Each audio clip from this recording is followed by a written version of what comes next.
কাঁদুনি tragedy লিখছে আজকালকার লেখকরা সব।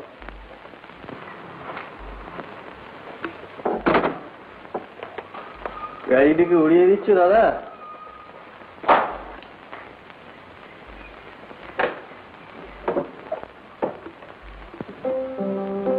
নিশিকান্ত বলছিল বঙ্কিমবাবু কি একটা বই পড়ে ও নাকি 3 রাত্রি ঘুমোতে পারেনি। আমি বললাম তুমি তো আচ্ছা বিয়ে করবে, দিব্যি সুস্থ মানুষ, 7 ঘন্টা ঘুম তোমার বরাদ্দ, আর কোথা থেকে একটা উপন্যাস এসে তোমার সেই ঘুম নষ্ট করে দিলে, আর তুমি সেটাকে অ্যালাউ করলে। দাদা, কাল যদি সরকার একটা ট্যাক্স বসায়, তোমার তাহলে রাত্রে ঘুম হবে?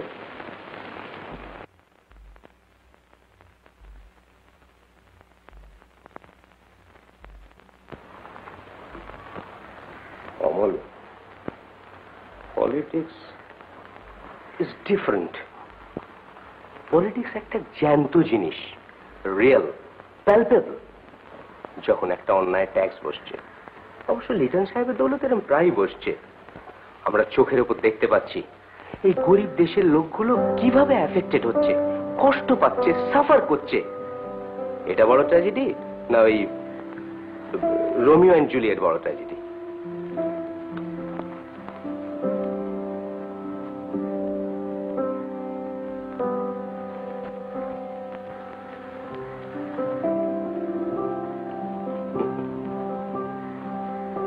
উইন তো সেভড হবে, বাংলা জাতিটা সেভড হবে কিনা সেটা একবার ভেবে দেখেছো কি? ওইসব কাঁদুনে কাব্য সাহিত্য এইসব করে করে যাত্রা সর্বনাশ হচ্ছে, তার তো একটা প্রতিকার চাই। আমাদের শক্ত হতে হবে ফিজিক্যালি, শুধু এই ব্রেন আর বুদ্ধি দিয়ে হবে না। আলবাত হবে না। মুগুর ভাজ্য দেখো, ফিল করো। বয়স কত হলো? 23। আমার 35। এসো। কি রোডে যাও, পাঞ্জা রাখো হাত। আমি কিন্তু এখন 1 2 3।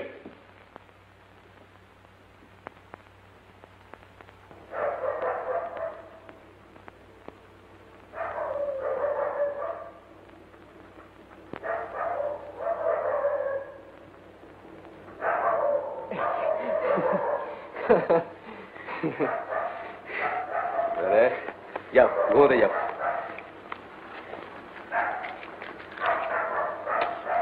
ওই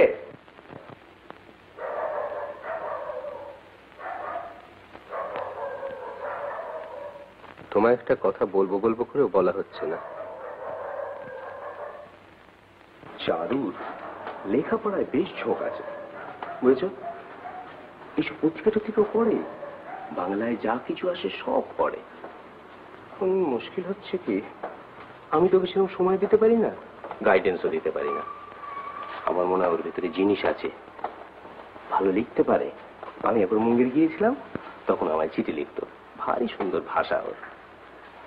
একটা কথা, ওর ভেতরে কি জিনিস আছে আর কতখানি আছে, ওটা ভাই তোমায় বার করতে হবে। কিছুটা সময় তুমি ওকে দাও, গাইড করো, ওকে দিয়ে লেখাও। ট্যালেন্ট যদি ভেতরে কিছু থাকে, সেটা যেন চাপা পড়ে নষ্ট না হয়ে যায়, বুঝলে? Start from tomorrow. তবে একটা কথা, টের যেন না পায়, তাহলে একবারে মেয়েকে বসবে, শেলের মধ্যে ঢুকে যাবে। এটা কি ট্যাক্স হলো দাদা? আমি নিজে সাহিত্য করবো না তোমার বউকে সাহিত্য করাবো? দুটোই করবে, তুমি পারবে। I trust you. রাইট।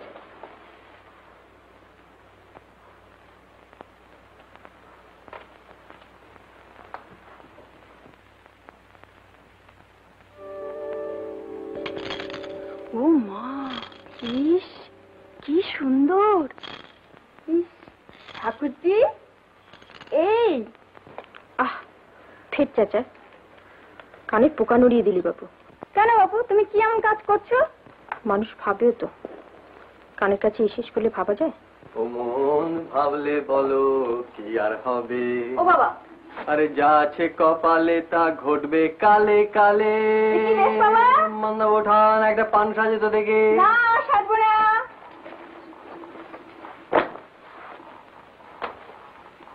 এটা কি হচ্ছে? কর্তাবাবু চটি। দাদার কি সৌভাগ্য তোমারও হবে কি চটি? বউ।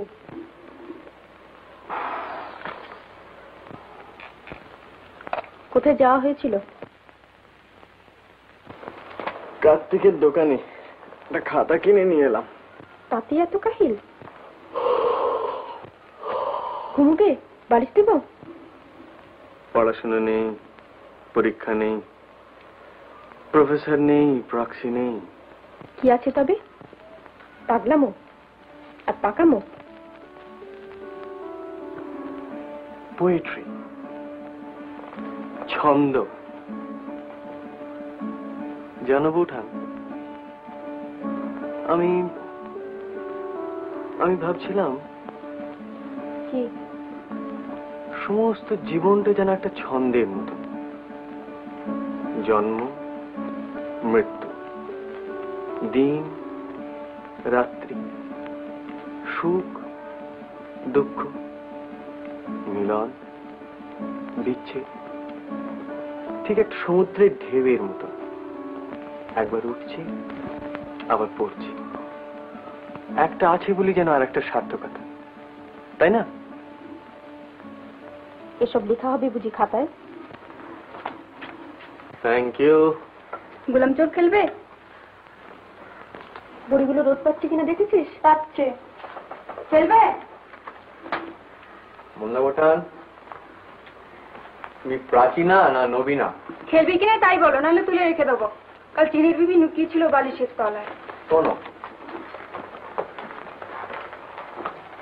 যে স্ত্রী ভূমণ্ডলে আসিয়া শয্যায় গড়াইয়া দর্পণ সম্মুখে কেশরঞ্জন করিয়া কার্পেট বুনিয়া সীতার বনবাস করিয়া সময় কাটাইলেন, আপনার ভিন্ন কাহারও সুখবৃদ্ধি করিলেন না, তিনি পশু জাতি অপেক্ষা কিঞ্চিত ভালো হইতে পারেন, কিন্তু তাহার স্ত্রী জন্ম নিরর্থক। এই শ্রেণীর স্ত্রীলোকগণকে আমরা গলায় দড়ি দিয়া মরিতে পরামর্শ দিই। তুমি কি এই শ্রেণীর? আমি কি কার্পেট বুনতে পারি, না সীতার বনবাস করি, না পড়তে পারি? তাহলে তুমি প্রাচীনা? জানি না। প্রাচীনা, এখন এঘর থেকে যাও, আমরা এখন সাহিত্য চর্চা করব। যাও। যাব না। যেও না। দোষী যদি কিঞ্চিদপি তন্তরুচি কোমদে হরতি দরতি মিরমতি ঘোরম সুরদু ধরো সে ভাবে তব বদন চন্দ্রমা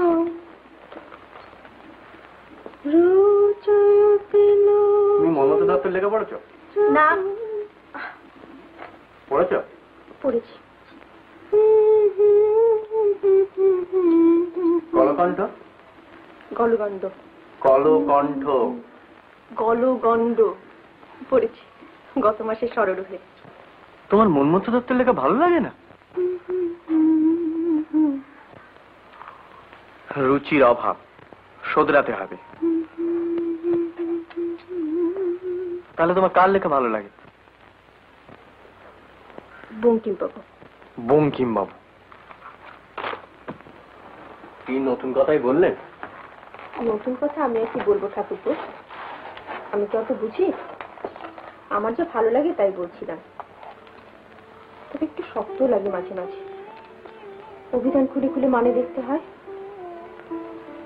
বাবা সেসব বর্ণনা আর মেয়েদের কি রূপ, অত নিখুঁত ভালো লাগে না বাবু। নিজেকে বড় কুষ্টি বলে মনে হয়। ও সব মেয়েই সুন্দর।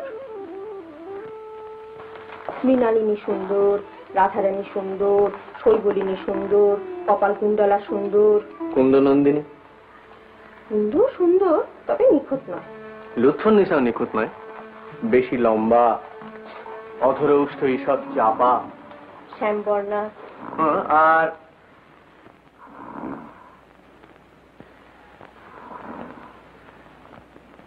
প্রাচীনের কাণ্ড দেখো, বঙ্কিমের কথা উঠতেই ভ্রমরের গুঞ্জন আরম্ভ হয়ে গেল। এক কাজ করো তো, ওই কোন থেকে মাদুরটা নাও তো। মাধুর, এসো।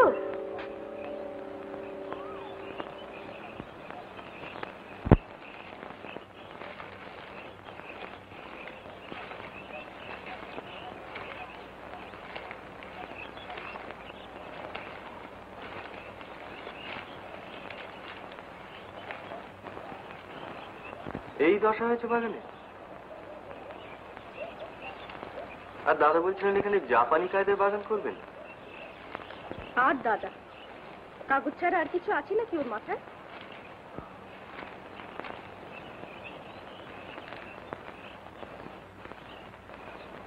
এখান দিয়ে একটা খাল যাবে, তাতে কিছু পদ্ম আর কিছু হাঁস, তার উপর একটা শাঁকো, আর দুপাশে কিছু ফুল। আর ময়ূর থাকবে না? এখান ধরে নাচবে? না না, ময়ূর না, নো কেকারও, তাতে কাজের ব্যাঘাত ঘটে। তার চেয়ে কিছু হরিণ শাবক থাকতে পারে। এখানে বসে একটা আস্ত রুবায়াত লিখে ফেলা যেতে পারতো। ঠাকুরপো, ও ঠাকুরপো, একটু দোল দিয়ে দাও না। একবারটি দাও, বাকিটা আমি দিয়ে নেব। নবীনা, এটা কিন্তু বাড়াবাড়ি হয়ে যাচ্ছে। কেন বাবু, কি হয়েছে দোল দিতে?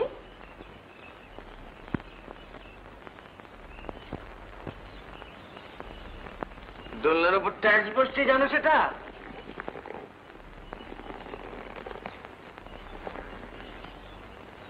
ফুলি ফুলি ঢলি ঢলি বহে কেবা মৃদুবন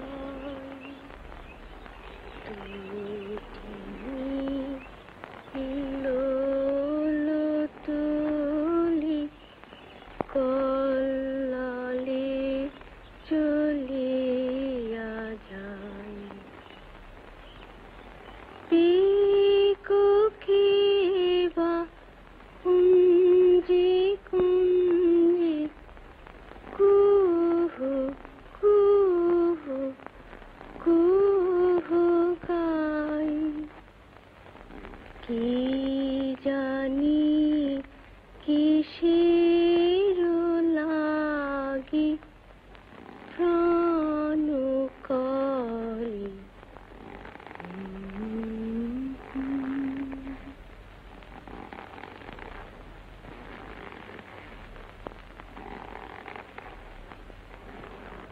ঠাকুরপো, ও দিগ্গজ বাবু, কি ভাবছেন? ভাবছি কি? লিখবো। কি লিখবে? ভাবছি কি? ভাবছি। বেশ তো, ভাবো না, ভাবো আর লেখো, কিন্তু ও খাতায় নয়, আমি খাতা বানিয়ে দেবো।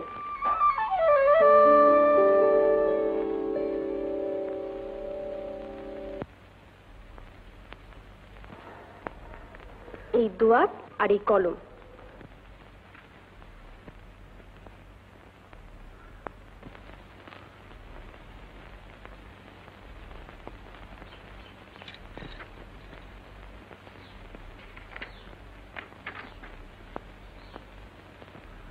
হে আমার শুভ্র খাতা, আমার কল্পনা এখনো তোমাকে স্পর্শ করে নাই।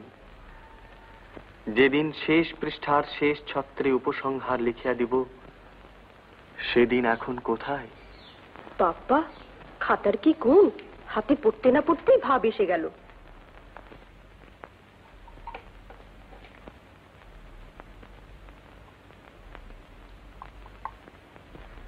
একটা কথা দিতে হবে কিন্তু। কি? ওতে যা লিখবে তা ওতেই থাকবে, কাগজে পাঠাতে পারবে না।